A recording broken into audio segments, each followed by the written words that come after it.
అందరికీ నమస్కారం. నేను Swaroopa Potlapalli. Welcome to trending topic. 41 దేశాలతో ట్రావెల్ బ్యాన్ కు అమెరికా ప్రతిపాదనలను సిద్ధం చేసింది. ఒక్కసారి అమెరికా వదిలి మీ దేశాలకు వెళ్లే వాళ్ళు, ముఖ్యంగా H1B వీసాదారులు, అలాగే F1 వీసా రెన్యువల్ కోసం వెళ్లే వాళ్ళు 1కి 10 సార్లు ఆలోచించుకోండి అని అమెరికా ఇమ్మిగ్రేషన్ అడ్వైజరీ చెబుతోంది.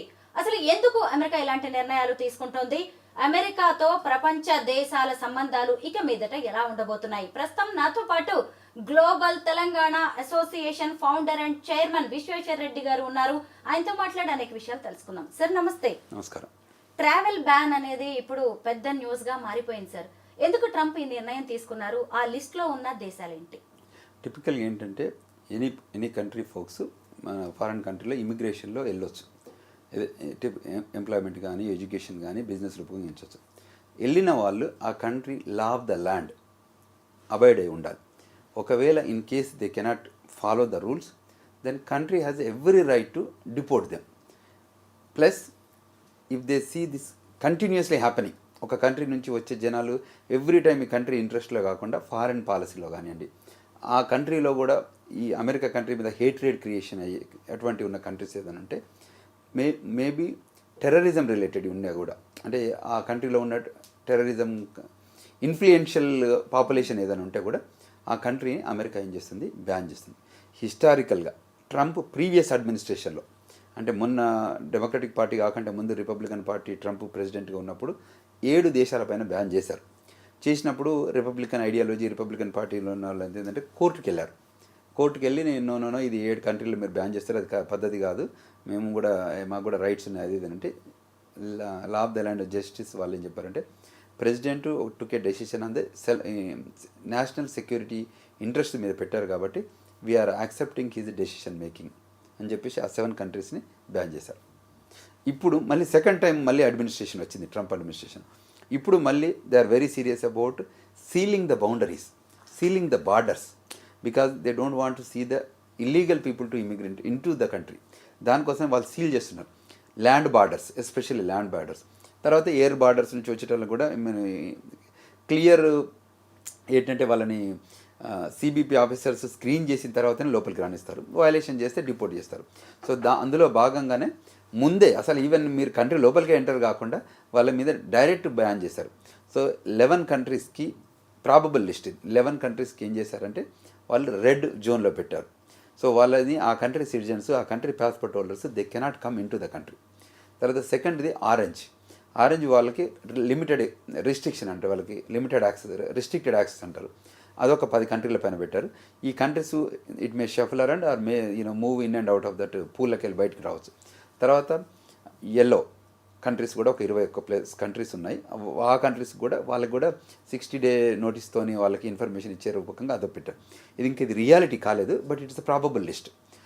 When it is become reality then అంటే రూల్ ప్రకారం కరెక్ట్ కంట్రీస్ని లిస్ట్ చేస్తుంది USCIS కానీ, మన డిపార్ట్మెంట్ ఆఫ్ స్టేట్ కానీ. తర్వాత CBP ఆఫీస్లో కూడా వాళ్ళు కమ్యూనికేట్ చేస్తారు. అన్ని CBP ఆఫీస్ కమ్యూనికేట్ చేసి ఈ కంట్రీ వాళ్ళు ఒకవేళ అసలు ముందు ఎయిర్లైనే వెల్కమ్ చెప్పదు, టికెటే బుకింగ్ ఉండదు వాళ్ళకి. ఎందుకంటే బ్యాన్ చేశాక బ్యాన్ ఈజ్ బ్యాన్ ఫర్ అది. So they cannot given get in to the flight. So అటువంటి సిచ్యువేషన్లో ఇంకా లోపలికి ఇన్వెస్టిగేషన్ చేయాల్సిన అవసరం ఉంటుంది. కానీ ఏదైనా ఇష్యూస్ ఉన్నప్పుడు కానీ, ఏదైనా కన్సర్న్స్ ఉన్నప్పుడు కానీ కంట్రీ బయటకు పోతే మళ్ళీ రావడానికి అయితే ఆస్కారం లేదు ఈ పర్టికులర్ బ్యాండ్ కంట్రీస్లో. అంటే ఇక మీదట ఆ దేశాల వాళ్ళు అమెరికాకి టూరిస్టులుగా కానీ, ఉద్యోగాల కోసం కానీ, ఇంకేదైనా వ్యాపారం కోసం కానీ వెళ్ళే ఛాన్స్ ఉండదా? లేదు. మరి అక్కడ ఉన్న వాళ్ళు ఇక రావడానికి లేదా? Ban is ban for the new people, న్యూగా ఎంటర్ అవుతారు కదా, వాళ్ళకి ఎంట్రీ ఉండదు ఈ పర్టికులర్ టైం వరకు. ఇప్పుడు అక్కడ వయలేషన్స్ జరుగుతున్నాయి కాబట్టి, ఇప్పుడు కన్సర్న్ ఉన్నాయి కాబట్టి ఆ పాస్పోర్ట్ హోల్డర్స్ కంట్రీ లోపలికి రావడానికి లేదు. బ్యాన్ అంటే ట్రావెల్ని, అంటే దే డోంట్ ఎంటర్టైన్. ఎందుకంటే వీళ్ళు అక్కడ వెళ్ళి టెర్రరిజంని ఎంకరేజ్ చేస్తారనో, ఇప్పుడు ట్రంప్ ఉన్నప్పుడు అక్కడ వెళ్ళి ప్రమోట్ చేస్తారనో, లేకపోతే అక్కడ నుంచి కొత్తగా వచ్చేటోళ్ళు ఇక్కడ తీసుకొస్తారేమో, ఇన్లాండ్ టెర్రరిజంకి తీసుకొస్తారేమో, ఫారెన్ నుంచి తీస్తారేమో అన్న దాంతో బ్యాన్ చేస్తారు. అంటే మరి ఇక్కడ ఆల్రెడీ అమెరికాలో ఉన్న ఈ 41 దేశాల వాళ్ళు వాళ్ళ సొంత దేశాలకి ఎన్ని రోజుల పాటు, ఎన్నేళ్ల పాటు వెళ్లకుండా ఉండాలి? బ్యాన్ డ్యూరేషన్ ఎన్ని రోజులు పోవద్దు. ఓకే, డ్యూరేషన్ అనేది ఇస్తారు. ఇప్పుడు ట్రంప్ అడ్మినిస్ట్రేషన్ ఉన్నప్పుడు బ్యాన్ అయింది, మళ్ళీ ఓపెన్ అప్ చేశారు, మళ్ళీ బ్యాన్ అవుతుంది. సో ఇప్పుడు ఇంకా బ్యాన్ కాలేదు ఈ 40 కంట్రీస్లో కూడా, ఇంకా అఫీషియల్గా కాలేదు. బట్ చర్చలు జరుగుతున్నాయి లోపల, ఇంటర్నల్గా కుకింగ్ అంటారు కదా, కుకింగ్ జరుగుతుంది లోపల ఫర్ ద బ్యాన్కి. సార్ 41 దేశాల మీద బ్యాన్ అనేది చిన్న విషయం కాదు కదా, ట్రావెల్ బ్యాన్. మరి ఇది రేపు ప్రపంచ దేశాలతో సంబంధాల విషయంలో అమెరికా మీద ఏదైనా ఎఫెక్ట్ చూపించే అవకాశం ఉందా? అంటే 41 దేశాల మీద టోటల్ బ్యాన్ పెట్టట్లేదు, 11 దేశాల మీద మాత్రం టోటల్ బ్యాన్ పెట్టొచ్చు. అంటే ఇంతకుముందు 7 పెట్టారు, ఇట్స్ ద రియాలిటీ. అంటే హిస్టారికల్గా ఇట్స్ ప్రూవెన్. 7 అప్పుడు ఉంది, ఇంకా కొన్ని కంట్రీస్ని యాడ్ చేస్తున్నారు ఇప్పుడు. సో అది ఫుల్ నెంబర్స్ చేంజెస్ అయితే 11, 9, 10 అనేది వస్తుంది. బట్ బ్యాన్ ఈజ్ బ్యాన్, వాళ్ళు దే కెనాట్ కమ్. బట్ మిగతా వాటికి రిస్ట్రిక్టెడ్ ఉంటుంది, లిమిటెడ్ యాక్సెస్ ఉంటుంది. ఎగ్జాంపుల్ మనం వీసాలు అమెరికాకు వస్తుంది చూడండి, విజిటర్ వీసా మీద వచ్చిన వాళ్ళకి 6 months డ్యూరేషన్ ఇస్తారు. అది డ్యూరేషన్ ఆఫ్ స్టే. వాళ్ళ పాస్పోర్ట్లో 10 ఏళ్ల వీసా ఉన్నా కూడా వాళ్ళ కంట్రీలో ఉండేది ఓన్లీ 6 monthsకి ఎలిజిబిలిటీ ఇస్తారు. వాళ్ళ I-94 status only for 6 months. అట్లే ఏ వీసాకి వచ్చి లోపలికి ఎంటర్ అయినా కూడా వాళ్ళ టైం లిమిట్ ఉంటుంది, డ్యూరేషన్ ఉంటుంది. Types of visas, immigrant, non immigrant వీసాల ఏంటి పర్పస్ ఏంటి, డ్యూరేషన్ ఏంటి, ఇవన్నీ ఇది ఇట్స్ అన్ ఇమ్మిగ్రెంట్ కంట్రీ కాబట్టి ఈ రూల్స్ ఫ్రేమ్ అయిన రూల్స్లో ఆ ఫ్రేమ్వర్క్లోనే మనం ఉండాలి. అక్కడ ఏదైనా గ్యాప్ వస్తే వాళ్ళని డిపోర్ట్ చేయడం జరుగుతుంది. 11 దేశాలు అన్నారు కదా, ఆ దేశాల పేర్లు మనం మాట్లాడుకోవచ్చా? చెప్పుకోవచ్చు కానీ బట్ అది ఇంకా ఫైనల్ లిస్ట్ రాలేదు. అంటే అమెరికా ఎలా ఉంటుందంటే USCIS.gov అని ఉంటుందండి, అది website. It's a bible for everyone to look at it. ఇది encyclopedia for the immigration laws. So అందులో క్లియర్గా మెన్షన్ చేస్తారు. ఇప్పుడు ప్రాబబుల్ లిస్ట్ ఆఫ్ కంట్రీస్ ఉన్నాయి, బట్ ఫర్మ్గా ఈ కంట్రీస్ అని చెప్పొచ్చు. అప్పుడు 7 కంట్రీస్ పెట్టిన కంట్రీస్ లిస్ట్ ఉంది. తర్వాత ఇప్పుడు రేపు పెట్టబోయే లిస్ట్ అంటే ప్రపోజల్గా తిరుగుతున్నాయి. If you want I can read those countries names. Especially this red countries వచ్చేసి Afghanistan, Bhutan, Cuba, Iran, Libya, North Korea, మనకు తెలుసు నార్త్ కొరియా ఎట్లా, సొమాలియా అండ్ సుడాన్, సిరియాలో కూడా ఇన్స్టెబిలిటీ బాగా జరుగుతుంది, వెనిజువెలా, యెమెన్. సో హిస్టారికల్గా మనకి సమ్ ఆఫ్ ద కంట్రీస్ మనకు తెలుసు. ఇప్పటికీ they don't have a good bilateral ఇష్యూస్తోని రిలేషన్ లేదు ఇప్పటికి యెమెన్తో. అది మీకు ఇప్పుడు ఇవాళ నిన్న కూడా జరుగుతున్నాయి, దాడులు జరుగుతున్నాయి ఆల్రెడీ. సో ఇటువంటి సిచ్యువేషన్లో ఈ కంట్రీస్ వాళ్ళు సిటిజన్స్కి రావద్దు అనేది, ప్లస్ అక్కడ ఇన్స్టెబిలిటీ ఉంది అక్కడంతా కంట్రీలో. మీకు ఆఫ్ఘనిస్తాన్లో లాస్ట్ టైం జరిగింది కదా. సో అందువల్ల ఈ కంట్రీస్ మీద ట్రావెల్ బ్యాన్ పెట్టడానికి ఆస్కారం ఉంది ఈ 11 కంట్రీస్ మీద. తర్వాత ఆరెంజ్ అని అంటారు, వీసాలు sharply restricted that is Belarus, Eritrea, Haiti, Laos, Myanmar, Pakistan, Russia, Sierra Leone, South Sudan, Turkmenistan. This is orange county probable list. దాని తర్వాత yellow country probable list. It is probable list. 60 days to address concerns దీని మీద ఉంటుంది. Angola, Antigua and Barbuda, Benin, Burkina Faso, Cambodia, Cameroon, Cape Verde, Chad, Republic of Congo, Democratic Republic of Congo, Dominica, Equatorial Guinea, Gambia, Liberia, Malawi, Mali, మారిషటానియా, Saint Kitts and Nevis, Saint Lucia, Sao Tome and Principe, Vanuatu, Zimbabwe. Okay, Vanuatu కూడా ఉంది ఇందులో. ఈ మధ్య మీకు తెలుసు కదా Vanuatu is happening, our guy is going there అనే దాని మీద ఇది పెడుతుంది. Vanuatu is directly they are selling the citizenships. అంటే ఆయా దేశాలతో ఉన్న ఇష్యూస్ను బట్టి, వాటి తీవ్రతను బట్టి ఆరెంజ్, రెడ్, ఎల్లోగా కేటగరైజ్ చేశారు. కరెక్ట్.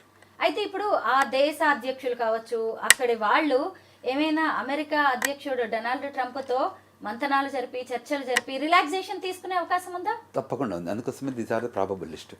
ప్రాబబిలిటీ ఎందుకు వేస్తారంటే ఫీలర్స్ పంపడానికి.